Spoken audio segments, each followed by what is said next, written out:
எதுக்கு கிருபான வீட்டுக்குள்ள எல்லாம் வரீங்க? ஆமா, நீங்க எந்த ஸ்டேஷன், என்ன விஷயமா வந்திருக்கீங்க? யார் வீடுன்னு தெரியும்ல உங்களுக்கு? நான் தான் கூட்டிட்டு வந்தேன். ஏய், நீ எது கூட்டிட்டு வந்த? இல்ல புரியல எனக்கு.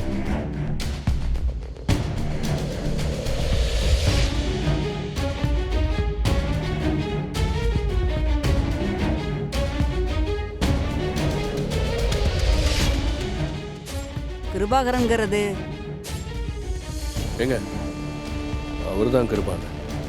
சொல்லுங்க, என்ன விஷயம்? என்ன மேடம், என்ன விஷயமா வந்திருக்கீங்கன்னு சொல்லுங்க. அண்ணா, அது வந்து நீங்க காலையில எங்க வீட்டுக்கு வந்து என்னை பத்தியே விசாரிச்சுட்டு இருக்கீங்க. என்னை பத்தி உங்களுக்கு தெரியாதா? உங்க ஸ்டேஷன்லேயே போய் கேளுங்க, என்னை பத்தி நிறைய சொல்லுவாங்க. ஆமாம் சார், நிறைய சொன்னாங்க. அதனால தான் வந்தேன். நான் போலீஸ் ஸ்டேஷனுக்கு புதுசாக வந்த இன்ஸ்பெக்டர் சார். எனக்கு குவார்டர்ஸில் வீடு இன்னும் அலோகேட் பண்ணலை.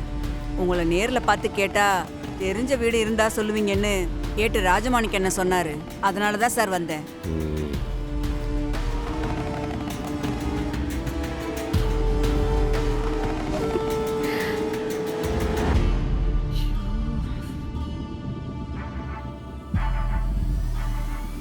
சார், ஏதாவது வீடு இருந்தால் அரேஞ்ச் பண்ணி கொடுக்க முடியுமா? ஏய், நீ தானே கூட்டு வந்த? ஆமா,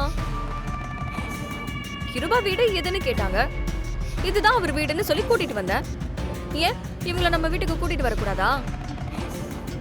ஆமாம் சார், இந்த பொண்ணு தான் வாசலில் நின்றுட்டு இருந்துச்சு. உங்களை பற்றி கேட்டேன், உள்ள கூட்டிட்டு வந்துச்சு சார். வீடு ஏதாவது பார்த்து அரேஞ்ச் பண்ணித்தாங்க சார். கருணா, அவங்களுக்கு என்ன வேணும் பார்த்து முடிச்சு கொடு. நீங்க கிளம்பு. ரொம்ப தேங்க்ஸ் சார். தேங்க்யூம்மா.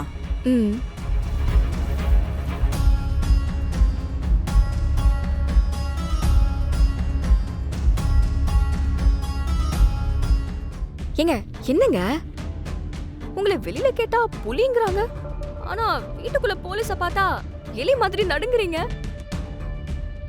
அப்போ நீங்கெல்லாம் வெளியில புலி, வீட்டுக்குள்ள எலி குரூப்பா?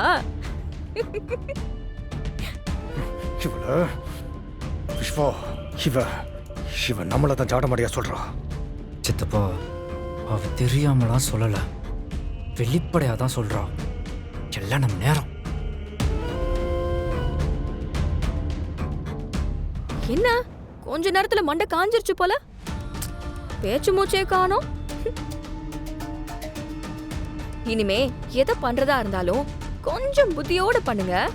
தெரியலனா என்கிட்டயே கேளுங்க, நானே ஸ்கெட்ச் எப்படி போடுறதுன்னு ஐடியா கொடுப்பேன். பார், நீ சொல்றது எதுவுமே எனக்கு புரியல. நான் சொல்றது உனக்கு என்னைக்கு புரிஞ்சிருக்கு? புரிய வேண்டியவங்களுக்கு இந்நேரம் புரிஞ்சிருக்கும்.